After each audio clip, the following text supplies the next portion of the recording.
अस्सलाम वालेकुम स्टूडेंट्स। अल्लाह ताला की बबरकत नाम से शुरू जो बहुत मेहरबान हायत रहम करने वाला है।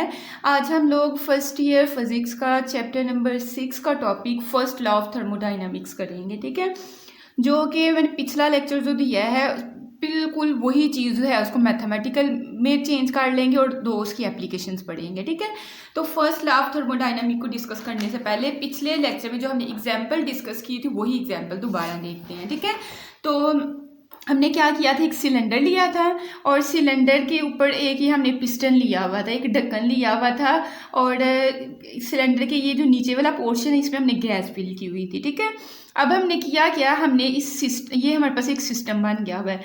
इस सिस्टम को हमने क्या दी, हीट दी। तो मतलब इसमें हीट का इजाफा हो जाएगा। आपने हीट इसमें दी तो हीट देने से क्या हुआ कि इन पार्टिकल्स की इंटरनल एनर्जी में इजाफा हो गया। ठीक है, इंटरनल एनर्जी में इजाफा हुआ तो पार्टिकल्स ने क्या किया कि पहले आपके पास पिस्टन यहाँ था तो इंटरनल एनर्जी में इजाफे की वजह से इन्होंने इस पिस्टन पे प्रेशर या फोर्स लगाना स्टार्ट की और ये पिस्टन मूव करके ऊपर चला गया। ये देखिए इस डायग्राम में पिस्टन जो है मूव करके पहले अगर यहाँ पड़ा हुआ था तो यहाँ से मूव करके तो आपके पास यहाँ आ गया। ठीक है, तो इतना जो है इसने क्या किया, डिस्टेंस या हाइट जो है कवर की है। ठीक है, हमने ये चीज़ पढ़ी थी। तो इस एग्जाम्पल से हमें समझ आई कि जब हम किसी सिस्टम को हीट देते हैं तो हीट देने से क्या होता है कि सिस्टम के अंदर जो आपके पास पार्टिकल्स हैं उनकी जो पहले एनर्जी होती है उसमें इजाफा हो जाता है, मतलब कि उनकी इंटरनल एनर्जी में इजाफा होता है।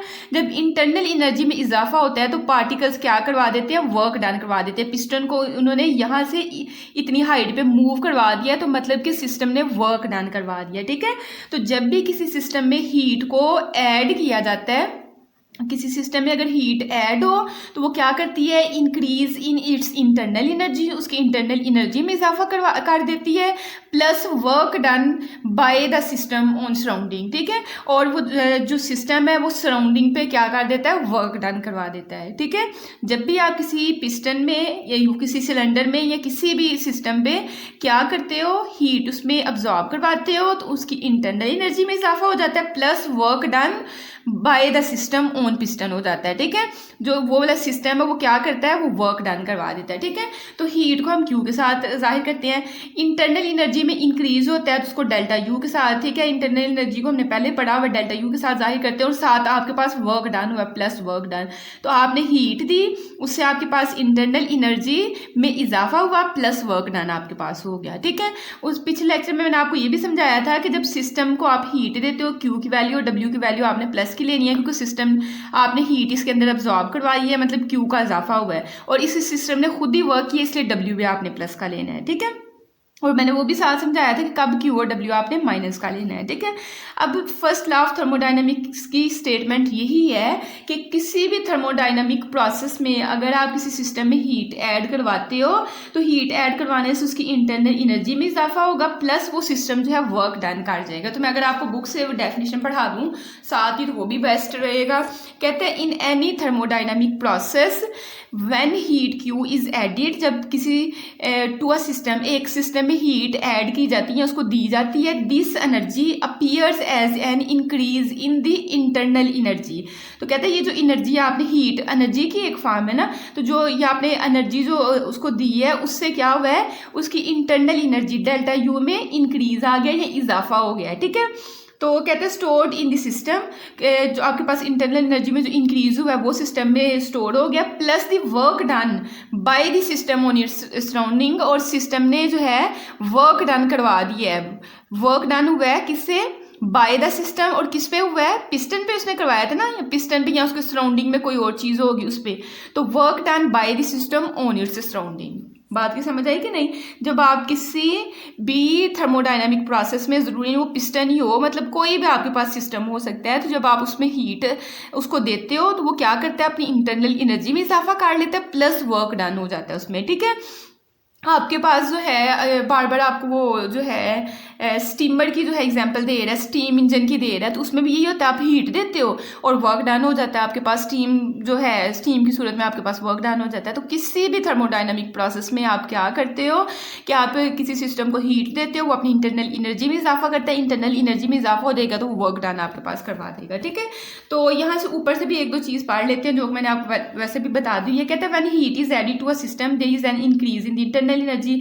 जब आप हीट देते हो तो इंटरनल एनर्जी में इजाफा हो जाता है। इंटरनल एनर्जी में क्यों इजाफा होता है? क्योंकि जो गैस के पार्टिकल्स होते हैं जाहिर है वो रैंडम मोशन में पहले होते हैं, जब हीट उनमें और ज़्यादा आप मतलब उसको हीट देते हो तो उनमें मतलब एनर्जी का इजाफा होता है। ठीक है, तो एनर्जी का इजाफा होगा, वो ज़्यादा तेज़ी के साथ जो है मोशन करेंगे। पहले भी मोशन कर रहे थे लेकिन जब आपने एनर्जी उनको थोड़ी उनकी बढ़ा दी तो वो ज़्यादा स्पीड के साथ, ज़्यादा विलासिटी के साथ मोशन करेंगे। तो विलासिटी बढ़ गई मतलब कि उनकी काइनेटिक एनर्जी बढ़ गई। तो काइनेटिक एनर्जी मतलब कि गैस की एनर्जी जब बढ़ गई मतलब उस सिस्टम की इंटरनल अंदरूनी जितनी एनर्जी पहले थी उससे बढ़ गई हुई है।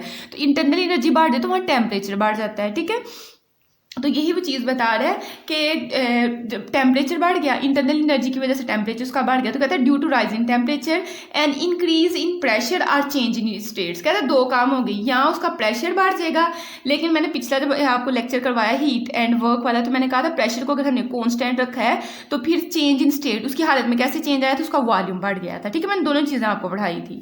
तो कहते हैं if at the same time, अगर एक ही वक्त में a substance is allowed to do work on its environment by expansion, मतलब कि जैसे यहाँ आपके पास क्या हुआ है कि वर्क डन हुआ है, कैसे एक्सपेंशन हो गई है, वॉल्यूम जो है इंक्रीज हो गया हुआ है। ठीक है, कहते हैं the heat Q required will be the heat necessary to change the internal energy. कहते हैं अगर मैं सेम टाइम में बात करूँ ना तो जब आप एक सब्सटेंस को जब हीट देते हो तो उस वर्क डन भी करवा लेता है और साथ ही उसकी इंटरनल एनर्जी में भी इजाफा हो जाता है। ठीक है, कहते हैं कि पहले उसके जो सिस्टम के अंदर जो गैस थी उसके मोशन कर रही थी, कोई ना कोई उसकी एनर्जी थी, उस एनर्जी को अगर U1 का नाम दे रही हो तो जब आप हीट दोगे उसकी इंटरनल एनर्जी में इजाफा होगा, उसको आप U2 का नाम दे दोगे तो फिर आपने देखना है कि कितना इंक्रीज आया इंटरनल एनर्जी में। तो वो आप क्या करोगे, फाइनल एनर्जी में से उसकी जो पहले वाली एनर्जी माइनस काट दोगे तो आपको पता चल जाएगा कि इतना इंटरनल एनर्जी में इजाफा है।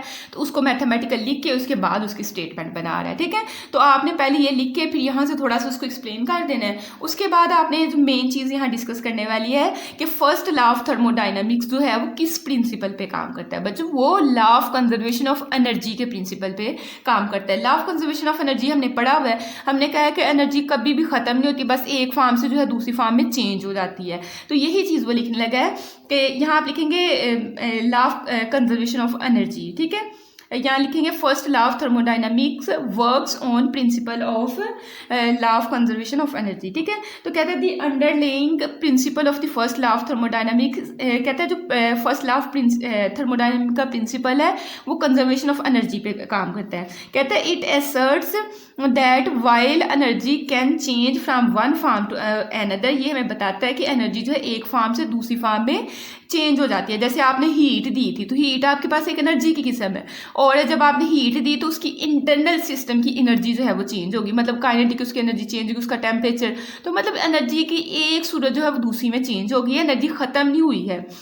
मतलब आपने तो हीट दे दी है, लेट्स सपोज कि आपको जैसे गैस हम लोग घरों में सिलेंडर में फिल करवाते हैं, तो जब हम हीट के किसी भी देगची में पानी लेट्स सपोज हम लोग गर्म कर रहे हैं तो हमारी सिलेंडर से तो एनर्जी जो है वो मतलब कम हो रही है, सिलेंडर की एनर्जी जब यूज़ हो रही है तो वो चेंज किस में हो रही है, वो वाटर को हीट करने में, तो मतलब वो वाली एनर्जी यूज़ हो गई हीट एनर्जी में। ठीक है, तो कहते हैं कि ये जो क्या करती है एनर्जी को जो है चेंज कर देती है एक फॉर्म से दूसरी फॉर्म में।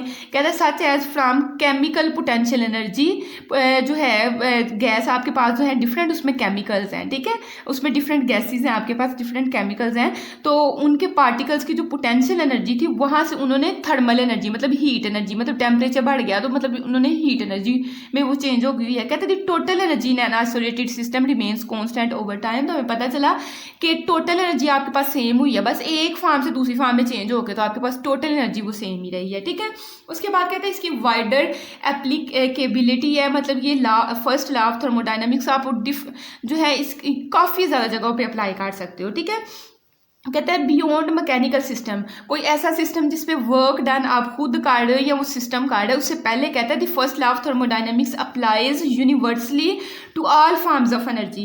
कहता है कि जो अभी आपने एग्जांपल पढ़ी उससे पहले अगर मैं आपको बताऊं तो ये हर तरह की एनर्जी की फॉर्म पे लग सकता है, ठीक है। And all types of processes, और जिस तरह का मर्जी प्रोसेस हो रहा हो, कोई सिस्टम जो है जैसे आपकी फ्रिजेस चल रही हैं इलेक्ट्रिकल सिस्टम पे आपके पास चल रही हैं, फिर आपके सेल्स बैटरीज जो है वो केमिकल सिस्टम या केमिकल उनका रिएक्शंस होता है, फिर वो आपके पास चलती हैं। और एटम बॉम्ब्स वगैरह उनका जो है उनमें न्यूक्लियर रिएक्शंस होते हैं। तो कहता है हर एक प्रोसेस में जो है हर एक तरह की एनर्जी में जो है आप इसको लगा सकते हो, ठीक है। तो कहता है ऑल टाइप्स ऑफ प्रोसेसेस, किस किस तरह का प्रोसेस है, केमिकल रिएक्शंस हो जैसे सेल बैटरीज में होता है, इलेक्ट्रिकल सिस्टम्स हो आपके फ्रिज है, आपकी इस्त्रियाँ हैं, आपकी वो क्या है मशीनरी जितनी भी है, न्यूक्लियर रिएक्शंस एटम्स का जब डिफरेंट आप चीज़ें बनाते हो न्यूक्लियर रिएक्शंस होते हैं, रॉकेट वगैरह आप बनाते हो, या इस तरह की जो चीज़ें कहते हैं इट प्रोवाइड्स अ फंडेशनल अंडरस्टैंडिंग, ये हमें एक बुनियादी जो है एक समझ देता है that allows scientist and engineers, जो इंजीनियर्स को और साइंटिस्ट को टू प्रिडिक्ट एंड अंडरस्टैंड कि वो ये समझ सकें कि energy transformation in various context के अलग-अलग कंटेक्स्ट में एनर्जी ट्रांसफर होती है, ख़त्म नहीं होती है, ये हमें समझाता है, ठीक है। तो इसकी जो है वाइडर एप्लीकेबिलिटी है, केमिकल रिएक्शंस हों चाहे इलेक्ट्रिकल सिस्टम्स हों, मतलब कि हर तरह के सिस्टम भी ये लग सकता है आपके पास, ठीक है। उसके बाद ये आपको ये इतने पैराग्राफ में वही चीज़ जो आपको फर्स्ट पैराग्राफ में बता रहा है वही बता रहा है, जिसको करने की ज़रूरत नहीं है। नेक्स्ट आपके पास दो एग्जाम्पल्स हैं, एक बाईसाइकिल पंप की है और एक आपको ह्यूमन मेटाबॉलिज्म की दे रहा है, ठीक है। तो ये दोनों जो है पेज पे ही डिस्कस कर लेते हैं, उसके बाद रीडिंग अगर करनी होगी तो कर लेंगे। देखिए अगर आपने अक्सर पहले लोग यूज़ करते हो, अब तो आपके पास जो है एडवांस जो है वो पंप आ चुके हैं जिसमें आप गाड़ियों के टायर्स में हवा फिल करवाते हो या आपकी बाइक्स के टायर्स में फिल करवाते हो, या पहले साइकिल के टायर्स में भी पंप वो यूज़ होते थे। उसमें क्या होता था, एक बड़ी सी होती थी और एक उसके हैंडल होता था, ठीक है। और यहाँ जो है उसमें पंप में ना गैस फिल होती थी और यहाँ एक पाइप लगा होता था, पाइप के एक साइड में एक नोड लगा होता था जहाँ से आपने क्या करना था, इस पंप को आपने नीचे को प्रेस करना था। जब नीचे को प्रेस करते हो तो क्या होता है कि जब नीचे को उसको प्रेस करते हो तो ये जो पिस्टन है इस पे जो है वो फोर्स लगाता है। फोर्स लगाने की वजह से इस पे मतलब प्रेशर जब लगता है तो इस सिस्टम जाहिर है पहले अगर इतने में फैला हुआ है तो जो ही आप इसको नीचे को प्रेस करोगे तो गैस प्रेस होकर यहाँ आ जाएगी, मतलब ये पिस्टन प्रेस होकर यहाँ आ जाएगी तो गैस के पार्टिकल्स एक दूसरे करीब आ जाएंगे, मतलब कि करीब आएंगे तो इनकी जो मतलब मोशन जो है मतलब इनकी वेलोसिटी में इजाफा होगा, तो उस वजह से उनकी काइनेटिक एनर्जी में मतलब सिस्टम की इंटरनल एनर्जी में आपने इजाफा करवा दिया। आगे से ना आप जो एडवांस बने हुए हैं मतलब ये इन्होंने बनाए हुए हैं ना बाईसाइकिल पंप्स बनाए हुए हैं, तो उसमें यहाँ से ये सील होता है, यहाँ से बंद होता है, यहाँ उन्होंने थर्मोकपल लगाया होता है। थर्मोकपल देखता है कि इंटरनल एनर्जी में कितना इजाफा हुआ है, सिस्टम की इंटरनल एनर्जी में कितना इजाफा हुआ है। उसके आगे जो है हमने लगाया होता है millivoltmeter. Millivoltmeter बताता है कि टेम्परेचर जो है जाहिर है जब आपने इस पे इसको प्रेस जब ऊपर नीचे प्रेस इसको करते हो तो ये जो है इसमें क्या होता है, इसकी इंटरनल एनर्जी में या इसके टेम्परेचर में इजाफा होता है। तो ये जो है हमें बता देता है कि टेम्परेचर में किस तरह से इजाफा होता है, ठीक है। तो फर्स्ट लॉ ऑफ थर्मोडायनामिक्स भी इस एप्लीकेशन पे काम करता है कि आप क्या करते हो कि आप मैकेनिकल वर्क करते हो, खुद जो है वर्क डन इस पे करवा रहे हो, कभी इसको नीचे कभी ऊपर लेके जा रहे हो, तो आप अपनी एनर्जी जो है अपनी मसल्स की जो है एनर्जी अपनी लगा रहे हो और उससे क्या हो रहा है, इसकी इंटरनल एनर्जी में इजाफा हो रहा है। तो आपकी मसल्स की एनर्जी जो है वो ख़त्म नहीं हो गई है, वो इस सिस्टम की इंटरनल एनर्जी में इजाफा करने का बायस बनी है, इसका टेम्परेचर वगैरह बढ़ा है, तो एनर्जी जो है एक फार्म से दूसरी फार्म में जो है वो चेंज हो गई हुई है, ठीक है। अब ह्यूमन मेटाबॉलिज्म का देख लें तो हम लोग फूड खाते हैं, ठीक है, सब्जियां फल वगैरह खाते हैं, इसके साथ हम ड्रिंक्स पानी वगैरह इस तरह की चीज़ें पीते हैं, ठीक है। तो उससे क्या होता है, देखें अगर एक बंदा भूखा हो तो वो कहता है मेरे पास मतलब मुझे भूख लगी हुई है तो मतलब मेरे अंदर एनर्जी नहीं है। तो जो ही ये फूड या ड्रिंक लेता है तो क्या होता है, जब वो उसके अंदर जाएगा तो उसके टेम्परेचर को मेंटेन करेगा, जो उसका टेम्परेचर लो हो गया मतलब उसकी इंटरनल एनर्जी में इजाफा करेगा, जो उसकी एनर्जी ख़त्म हो गई हुई थी। ये फूड और ड्रिंक्स जो हैं एक फूड और ड्रिंक के जरिए क्या किया जाता है, जो हमारे बॉडी के सेल्स मर जाते हैं, मतलब रेड ब्लड सेल्स आपको पता है मसलसल आपके ख़त्म हो रहे होते हैं, मुर्दा हो रहे होते हैं, नए बन रहे होते हैं, तो ये फूड और ड्रिंक जो है ये काम करते हैं कि हमारे सेल्स को, हमारे ऑर्गन्स के सेल्स को जो है उनको बना रहे होते हैं। इसके अलावा हमारी इंटरनल एनर्जी को जो मेंटेन कर रहे होते हैं। जो ही आप फूड खाते हो आपकी एनर्जी इंक्रीज हो जाती है, लेकिन जब आप कोई वर्क करते हो, आप भागते हो, कोई काम कर रहे होते हो, जैसे मैं आपको पढ़ा रही हूँ, तो फिर हमारी जो एनर्जी में इजाफा होता है वो एनर्जी जो है हमारी वो कम हो जाती है, ठीक है। कोई वर्क करके कुछ चल रहे हो, आप अब दौड़ रहे हो, तो आपके पास क्या है, जो आप ह्यूमन मेटाबॉलिज्म, इसमें भी law of conservation, first law of thermodynamics आपका लग सकता है कि जो हम फूड और ड्रिंक लेते हैं उससे क्या होता है, हमारी अंदरूनी एनर्जी का इजाफा होता है। इसके साथ जो है ये फूड जो होता है हमारी इंटरनल एनर्जी में जो है मतलब कि टेम्परेचर को भी मेंटेन कर देता है। जब आपके पास आपने फूड लिया, तो फूड मतलब आपने जब लिया तो मतलब आप फूड के ज़रिए आपकी बॉडी में हीट भी गई होगी। हीट जब आपकी बॉडी में गई तो आपके अंदर का जो है उसमें इंटरनल एनर्जी में इजाफा हुआ। जब इंटरनल एनर्जी में इजाफा होगा आप कोई भी काम कर लोगे, तो आपने हीट को जो है फूड या ड्रिंक की सूरत में लिया, आपकी जो है उससे क्या हुआ, इंटरनल एनर्जी में इजाफा हुआ, प्लस आपने वर्क डन परफॉर्म कर दिया। ठीक है, तो ये आपको दो एग्जाम्पल्स दे रहा था। तो पहली एग्जांपल में देखते हैं, आप bicycle pump is a good example of first law of thermodynamic when we pump on the handle rapidly. जो जैसे मैंने आपको ये बनाई उसने, तो ये दूसरी तरह से ये हैंडल जो है ये इसने इस तरह से बनाई, ये इसका हैंडल है। तो कहता है हैंडल को जब आप पंप करते हो, कभी ऊपर नीचे कर रहे होते हो, तो कहता है इट बिकम्स हॉट, तो अंदर due to mechanical work done on the gas. तो कहता है कि आपके पास जो है गैस पे जाहिर आप अपने हाथ से उसको पंप कर रहे हो, तो आप वर्क डन मैकेनिकल वर्क करवा रहे होते हो, तो उस वजह से गैस के पार्टिकल्स जो हैं वो क्या हो जाते हैं, हीट हो जाते हैं। ठीक है, कहते हैं rising thereby its internal energy, जिस वजह से इनकी इंटरनल एनर्जी जो है बढ़ जाती है। It consist of a bicycle pump with a blocked outlet. कहते हैं एक बाईसाइकिल पंप होता है, यहाँ जिसका ब्लॉक हिस्सा होता है, खुला नहीं होता है, इसके मतलब ब्लॉक्ड हिस्सा होता है। उस ब्लॉक्ड हिस्से पे हमने क्या लगाया होता है, मतलब कि यहाँ से अगर गैस के पार्टिकल्स मोशन करके जाएंगे तो इसके अंदर जाएंगे, हवा में नहीं खारिज हो जाएंगे। थर्मोकपल हमने लगाया होता है। ठीक है, और ब्लॉक्ड इसका हिस्सा होता है। कहते हैं अ थर्मोकपल कनेक्टेड, इसके साथ हमने एक थर्मल कपल लगाया होता है जो बताता है कि आपके पास जो है चेंज आ रहा है इंटरनल एनर्जी में। कहता है थ्रू द ब्लॉक्ड आउटलेट, कहता है ब्लॉक्ड हिस्सा है वहाँ से जो है आपके पास उस ब्लॉक्ड हिस्सा जहाँ आपके पास खत्म हो रहा है ना, उसके साथ हमने एक थर्मोकपल कनेक्ट किया होता है। Allows the air temperature to be maintained, जिससे आपके पास एयर का टेम्परेचर मेंटेन हो जाता है। Thermocouple thermometer can detect a minute variation of the temperature, तो उसके साथ जो मिली वोल्ट मीटर आपके पास लगा होता है ना, तो वो क्या करता है कि टेम्परेचर में कितनी चेंजिंग आ रही है वो उस पर सुई नीडल लगी होती है, नीडल जो है वो मोशन करती है, आपको पता चल जाता है। कहते हैं when the piston is rapidly pushed, जब पिस्टन को आप तेजी के साथ पुश करते हो, दिखेते हो, थर्मोमीटर शोज आ टेम्परेचर बताता है। जब तेजी के साथ नीचे को उसको दबाते हो ना पिस्टन को,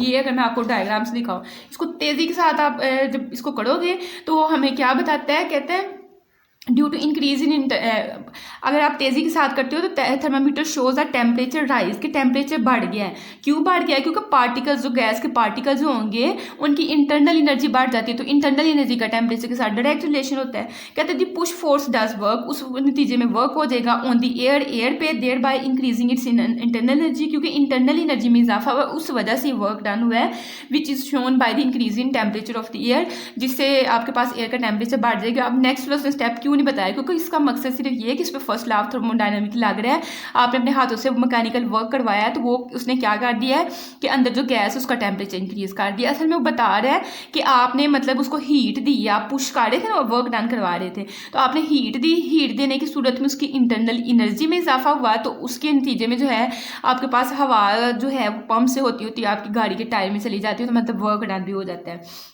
उसके बाद कहते हैं human metabolism also provides an example of energy conservation. Human metabolism जो है वो भी एनर्जी कंजर्वेशन पे काम करता है। कहते हैं human beings and other animals do work when they walk, जब हम चल रहे होते हैं, दौड़ रहे होते हैं, या वैसे ही मतलब एक जगह से दूसरी जगह जाते हैं तो हम लोग वर्क कर रहे होते हैं। ठीक है, तो कहता है वर्क रिक्वायर्स एनर्जी, लेकिन उस वर्क करने के लिए आपको एनर्जी की जरूरत होती है। Energy is also needed for growth, देखें ना हमारी ग्रोथ के लिए भी ज़रूरी है, हमारे टिश्यूज इससे बन रहे हैं, हमारी हाइट का इजाफा होता है, हमारे मेंटल मतलब हर चीज़ के इजाफे के लिए जो है ग्रोथ हमारी जो हो रही होती है, चाहे फिजिकल हो रही हो चाहे मेंटल हो रही हो, तो उसके लिए भी एनर्जी की जरूरत होती है। टू मेक न्यू सेल्स, आपकी बॉडी के न्यू सेल्स बन रहे होते हैं, to replace old cells, new cells बनेंगे तो ओल्ड सेल्स जो हैं वो मतलब खत्म हो गए, उनकी जगह न्यू सेल्स आपके पास रिप्लेस हो जाते हैं, दैट हैव डाइड, जो मर गए होते हैं। तो कहते हैं the energy transforming processes that occur with an organs. Metabolism किसको बोलते हैं? मेटाबॉलिज्म आपके पास होता है ट्रांसफर ऑफ एनर्जी। ठीक है, एनर्जी का ट्रांसफर होता है आपके पास एक फार्म से दूसरी फार्म में। ठीक है, तो कहता है energy transforming process that occur when an organs are named as metabolism. तो कहता है कि जब एनर्जी का ट्रांसफर हो जाता है तो उसको हम लोग मेटाबॉलिज्म कहते हैं। We can apply the first law of thermodynamics to an organism of the human body.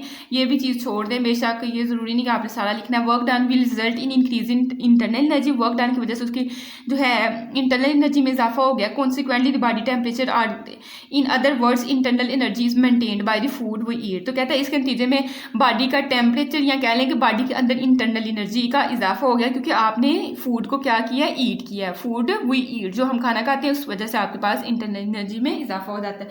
तो इतना लंबा नहीं, अपनी वर्डिंग में इसको शॉर्टकट करके आप लिख सकते हैं। नेक्स्ट हम सीखेंगे आइसोथर्मल प्रोसेस आपके पास क्या आता है बच्चों। आइसो का मीन होता है सेम, और थर्मल का मतलब होता है हीट या टेम्परेचर। तो ऐसा प्रोसेस में जिसमें हम लोग क्या करते हैं, टेम्परेचर को सेम रखते हैं, वो आपके पास प्रोसेस आइसोथर्मल प्रोसेस कहलाता है, ठीक है। और आइसोथर्मल प्रोसेस जो है ये असल में बॉयल्स लॉ की ही एक एप्लीकेशन है, ठीक है। अगर हम देखें तो बॉयल्स लॉ में हमने कहा था एट कांस्टेंट टेम्परेचर प्रेशर और वॉल्यूम जो होते हैं वो एक दूसरे के इन्वर्सली प्रोपोर्शनल होते हैं। और ये चीज़ आज हम देखेंगे अभी कि वाकई ही अगर हम जो है टेम्परेचर को कांस्टेंट रखते हैं, प्रेशर और वॉल्यूम का आपस में इन्वर्स रिलेशन आ रहा है, ठीक है। तो करना आपने क्या है, लेट्स सपोज कि हम लोग क्या करते हैं कि एक मेरे पास सिलेंडर है, ठीक है, और सिलेंडर के अंदर जो है गैस हमने फिल की हुई है, ठीक है। और इसके ऊपर हमने एक पिस्टन लगा दिया हुआ, कि पिस्टन ऐसा है कि ये इसकी हुक सी जो है ना, इससे हम इसको ऊपर नीचे मूव करवा सकते हैं, ठीक है।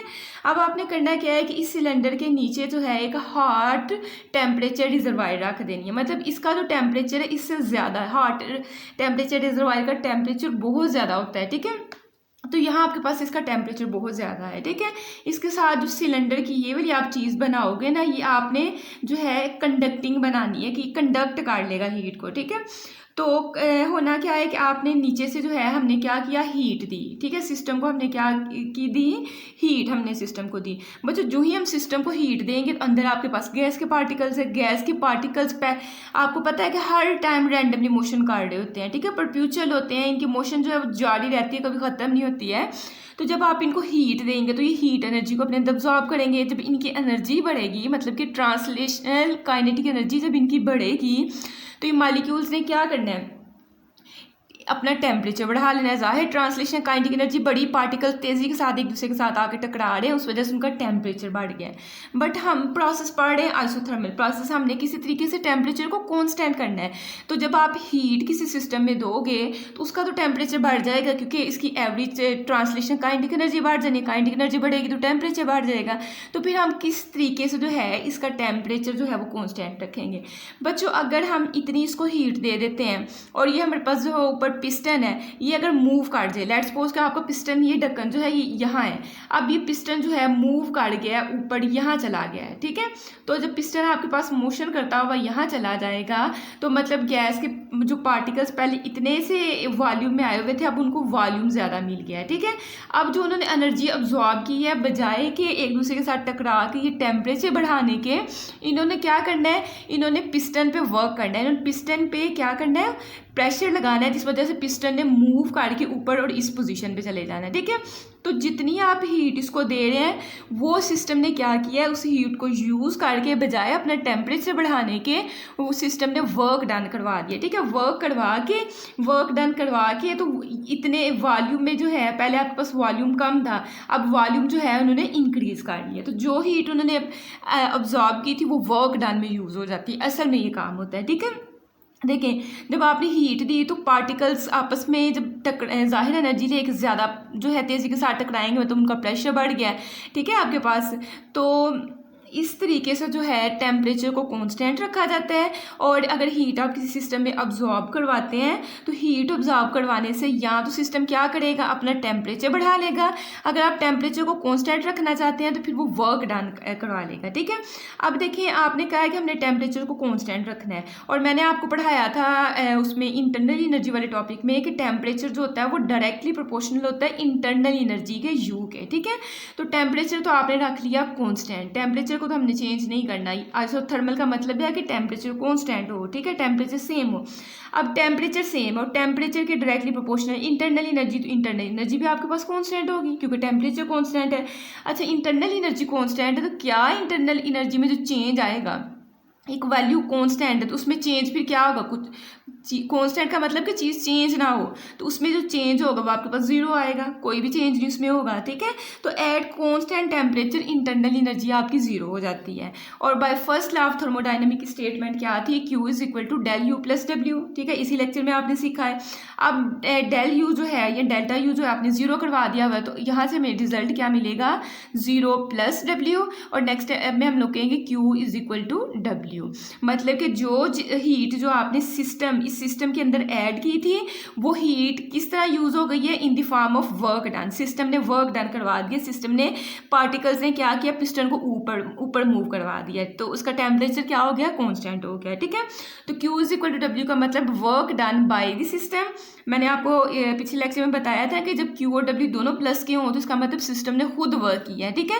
Work done by the system on surrounding बोल लें या ऑन पिस्टन, ठीक है। सिस्टम ने वर्क किया है किस पे, इस पिस्टन पे, या कोई और सिस्टम आप लेंगे तो उसके लिए आप सराउंडिंग कह दें, ठीक है। लेकिन अगर मैं इन दोनों को माइनस से मल्टीप्लाई करती हूँ, ठीक है, या माइनस से मल्टीप्लाई करवा लें या उल्टा केस ले लें। उल्टा केस कैसे लें कि आपके पास पिस्टन जो है, लेट्स सपोज कि यहाँ आपके पास था, ठीक है, ये अब आपके पास पिस्टन है, अब इस हैंडल पे या इस पे जो है आपने क्या किया, वर्क डन खुद किया और इस पिस्टन को मूव करवा के आप यहाँ ले आए, ठीक हो गया। पहले इसका वॉल्यूम ज़्यादा था, देखिए पहले इतने एरिया में गैस के पार्टिकल्स आए हुए थे, जब आपने खुद वर्क डन करवाया तो क्या हुआ, गैस के पार्टिकल्स, पिस्टन मूव किया, पिस्टन जब मूव करेगा तो इसका मतलब है कि वॉल्यूम जो है वो डिक्रीज हो गया। अब वही गैस के पार्टिकल जो इतने ज़्यादा वॉल्यूम में आए हुए थे, अब उनको वॉल्यूम, उनको जगह कम है, तो मतलब वो तेज़ी के साथ एक दूसरे के साथ टकराएंगे, ठीक है। तो उनकी मतलब जो है आपके पास ट्रांसलेशनल काइनेटिक एनर्जी में इजाफा हो जाएगा। अब ट्रांसलेशनल काइनेटिक एनर्जी में इजाफा होगा तो मतलब टेम्परेचर बढ़ेगा, टेम्परेचर बढ़ेगा तो इंटरनल एनर्जी बढ़ जाएगी। टेम्परेचर हमने बढ़ाना नहीं है तो फिर हमें क्या करना पड़ेगा उसके लिए, अगर हम work done on the system कर रहे हैं, ठीक है। अगर work done on the system हो तो डब्ल्यू के साथ माइनस का साइन लगाया जाता है, जब हम वर्क करते हैं सिस्टम खुद वर्क नहीं करता है, ठीक है।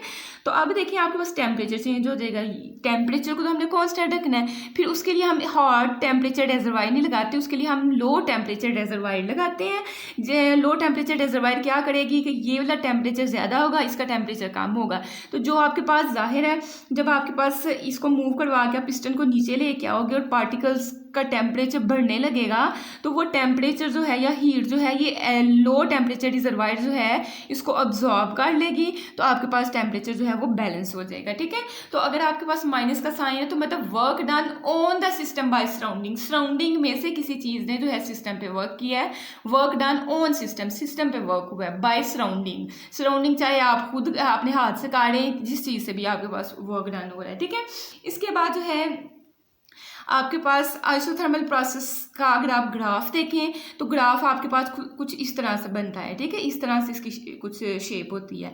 तो अगर लेट्स सपोज स्टार्ट में आपके पास प्रेशर जो है वो है P1 है, ठीक है, यहाँ आपके पास प्रेशर क्या है P1 है, ठीक है, और इसका वॉल्यूम क्या है V1 है। उसके बाद इस पॉइंट पे जब आप आए तो आपके पास प्रेशर जो है वो P2 हो गया और वॉल्यूम यहाँ जो आपके पास जाहिर है कि पहले आपके पास जो है वॉल्यूम यहाँ प्रेशर जो है, अगर मैं इसको स्ट्रेटली जाहिर आप डायग्राम बनाते हैं तो ट्रायंगल्स या रेक्टेंगल्स की फॉर्म में ही आप ग्राफ को हल करते हैं, ठीक है।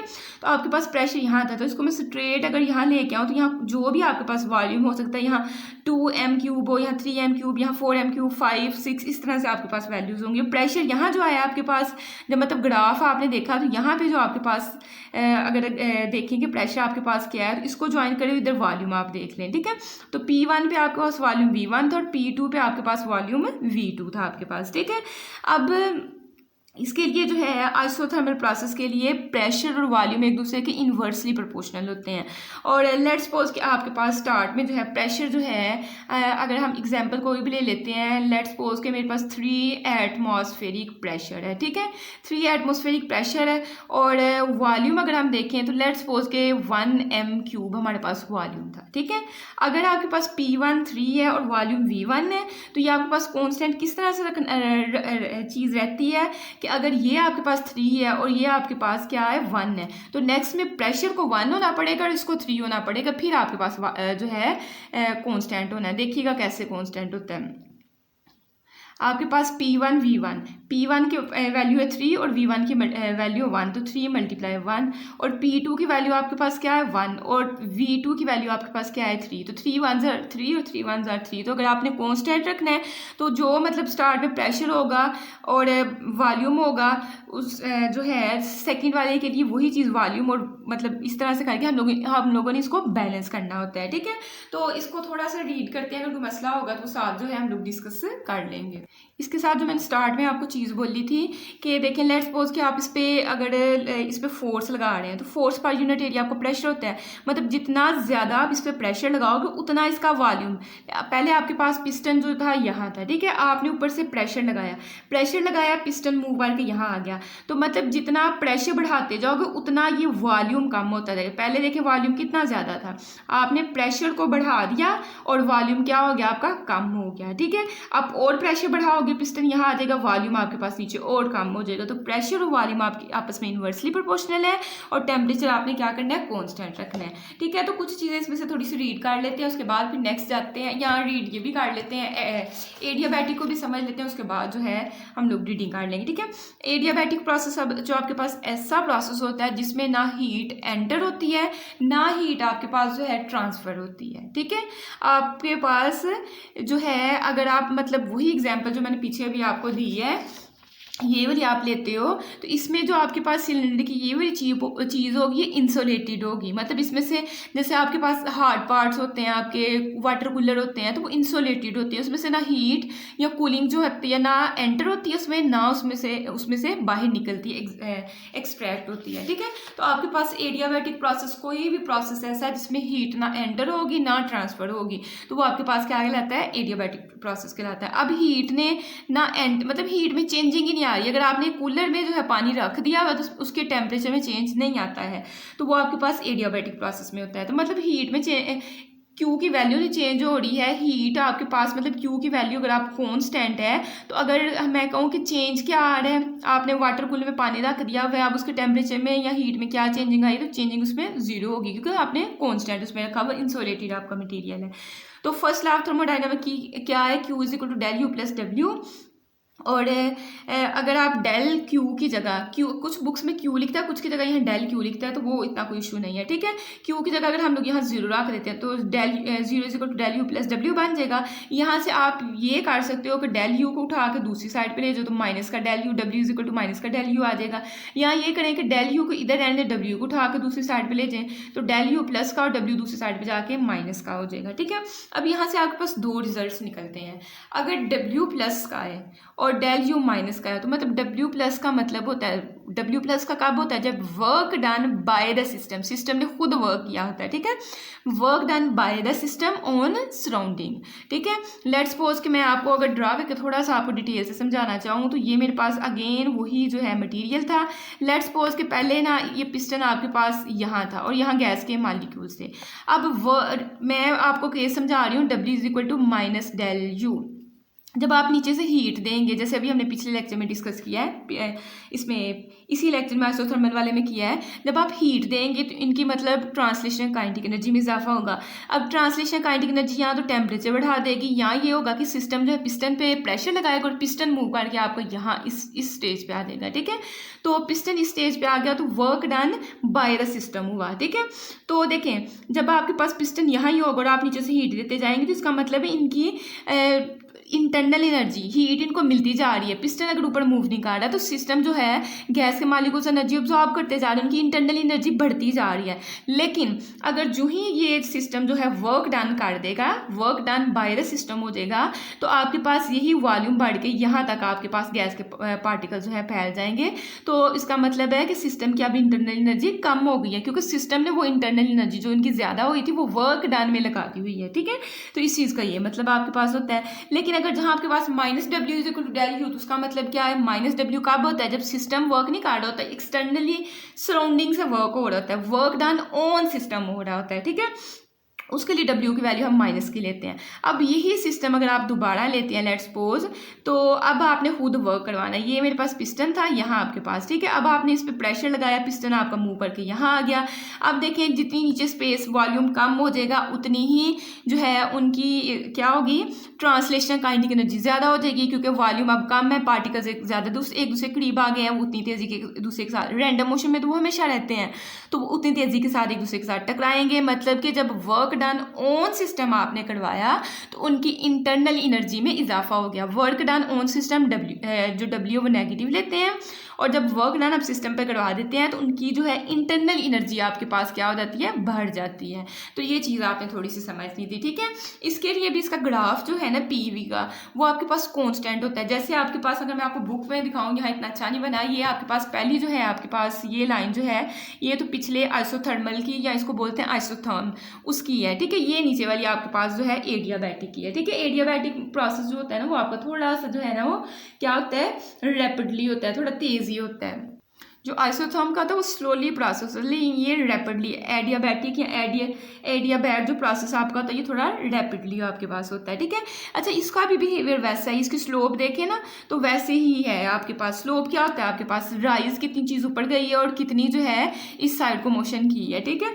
तो इनका ग्राफ तकरीबन एक जैसा, लेकिन कैसे पता चलेगा, उसके लिए PV is equal to constant ही था, मैंने पीछे आपको बताया ना कि P1 V1 अगर आप ले लो, P2 V2 लो, तो दोनों का आंसर सेम आ रहा है, तो मतलब कांस्टेंट है। तो ये भी आपके पास PV is equal to constant है, लेकिन एडियाबैटिक में V के ऊपर गैमा लिखा होगा, ठीक है। गैमा आपके पास बराबर होता है CP ओवर CV। CP होता है specific molar specific heat of gas at constant pressure, और CV का मतलब होता है molar specific heat of gas at constant volume. इन दोनों की रेशियो का हम लोग बोलते हैं गैमा, ठीक है। तो रीडिंग करते हैं, इसके कुछ एग्जांपल्स पढ़ते हैं, उसके साथ हमारा टॉपिक जो है वो एंड हो जाएगा, ठीक है। तो कहता है isothermal process, it is a process which is carried out at constant temperature. ये आइसोथर्मल प्रोसेस, आइसो का मतलब सेम और थर्मल का मतलब टेम्परेचर, तो ये एक ऐसा प्रोसेस है जो कांस्टेंट टेम्परेचर पे होता है, और इसमें जो है बॉयल्स, ये एक एप्लीकेशन है बॉयल्स लॉ की, ठीक है। मतलब कि बॉयल्स लॉ की एप्लीकेशन को ये फुलफिल करते हैं। Therefore when gas expands are compressed isothermally, जब गैस को आप एक्सपैंड करते हो, चाहे नीचे से हीट दे के या ऊपर से खुद वर्क डन करवा के उसको कंप्रेस करवाते हो, ठीक है। कहते हैं the product of its pressure and volume during this process remains constant. ये चीज़ मैंने एग्जाम्पल से भी समझाई है, P1 V1 is equal to P2 V2, और यहाँ भी आपको वही चीज़ जो है लिख रहा है। कहते हैं if P1 V1 are initial pressure and volume, whereas P2 V2 are pressure and volume after the isothermal change take place. मतलब जब आपने हीट दी, सिस्टम ने हीट ऑब्जॉर्ब की, उसके बाद वर्क डन हुआ, तो फिर उसके बाद जो आपके पास प्रेशर और वॉल्यूम की वैल्यू आएगी वो P2 V2 है, ठीक है।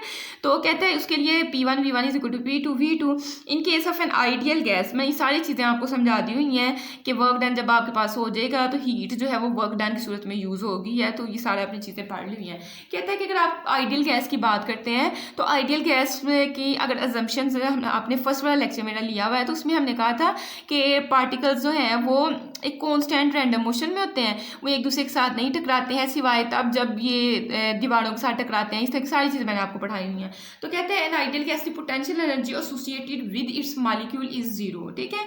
पोटेंशियल एनर्जी जो है पार्टिकल्स की जीरो होती है। अगर पोटेंशियल एनर्जी जीरो है तो कहते हैं internal energy of an ideal gas depends only on temperature. ये इंटरनल एनर्जी में मैंने समझाया था कि इंटरनल एनर्जी जो है वो टेम्परेचर पे आपकी डिपेंड करेगी। अगर आप हीट देते जाओगे तो टेम्परेचर बढ़ता जाएगा, इंटरनल एनर्जी बढ़ेगी, इंटरनल एनर्जी बढ़ गई तो टेम्परेचर आपके पास बढ़ जाएगा। तो कहता है first law of thermodynamics becomes, देखिए ना डेल यू की जगह जीरो, मैंने आपको पेज पे सारा ये काम करवा दिया हुआ है, ठीक है। आप यहाँ से देखें कि ये मैंने ये सारी चीज़ समझा के अगर टेम्परेचर कांस्टेंट है तो फिर इंटरनल एनर्जी आपके पास कांस्टेंट होगी। अगर इंटरनल एनर्जी कांस्टेंट है तो उसका चेंज भी अगर आप देख लें तो चेंज आपके पास कुछ भी नहीं आएगी, क्योंकि कांस्टेंट वैल्यू में चेंज आएगा ही नहीं। तो जैसे आपके पास 2 है तो 2 में कहीं चेंजिंग क्या आ रही है, तो जीरो, कोई भी चेंजिंग नहीं आ रही, 2 आपका 2 ही रहेगा, ठीक है। तो उसके बाद ये वाला काम करवा दो, Q is equal to W आपके पास आ गया। कहते हैं if gas expands and does external work an amount of heat Q has to be supply to the gas in order to produce an isothermal change।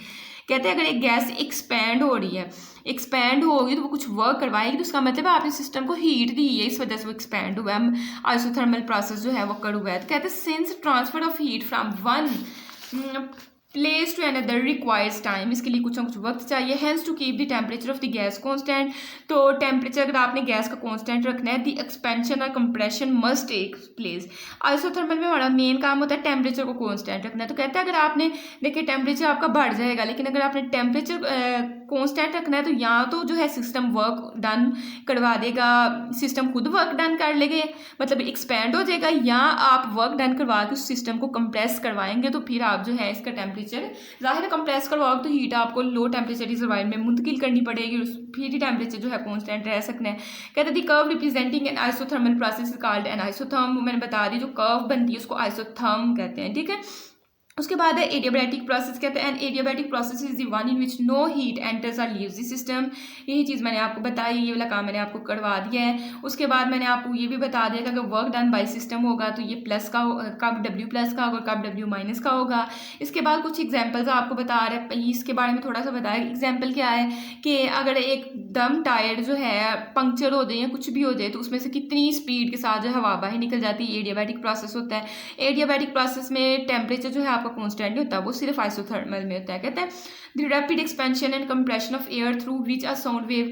अभी अगर मैं बोल रही हूँ तो मेरे मुंह के पास जो एयर है उस पर प्रेशर लग रहा है, ठीक है, मेरे वोकल कॉर्ड्स की वाइब्रेशन हो रही है, वाइब्रेशन नहीं सुनाई देती, लेकिन ये कि वाइब्रेशन की स्पीड होती है, ठीक है। वाइब्रेशन की वजह से जो है क्या हो रहा है कि जो मेरे मुंह के करीब एयर है उस पर लग रहा है प्रेशर, तो वो एयर स्पीडली जो है मूव एक्सपेंड कर जाती है, ठीक है। तो क्योंकि साउंड वेव्स प्रोड्यूस हो रही है, साउंड वेव्स की वजह से एयर वो पीछे को चलती जाती है। तो कहते हैं क्लाउड फॉर्मेशन दी एटमोसफेयर, एटमोसफेयर में जो है आपके पास क्लाउड की फॉर्मेशन जो हो रही होती है, कभी बादल हो रही होती है, ये सारी जो है एडियाबैटिक प्रोसेस की एग्जाम्पल्स हैं। इसके लिए आपके पास जो है आप इस तरह का ग्राफ बनाओगे, लास्ट में बता रहा है गैमा आपके पास क्या होता है, CP over CV specific molar specific heat of gas at constant pressure divided by molar specific heat at constant value. तो कहता है कर्व रिप्रेजेंटिंग, जो कर्व आपको एडियाबैटिक प्रोसेस को रिप्रेजेंट करती है उसको एडियाबैट कहते हैं। आई होप कि आपको वीडियो पसंद आई होगी, समझ आइएगा, कोई क्वेश्चन है तो आप कमेंट्स में छोड़ सकते हैं। Thanks for watching this video, अल्लाह हाफिज़।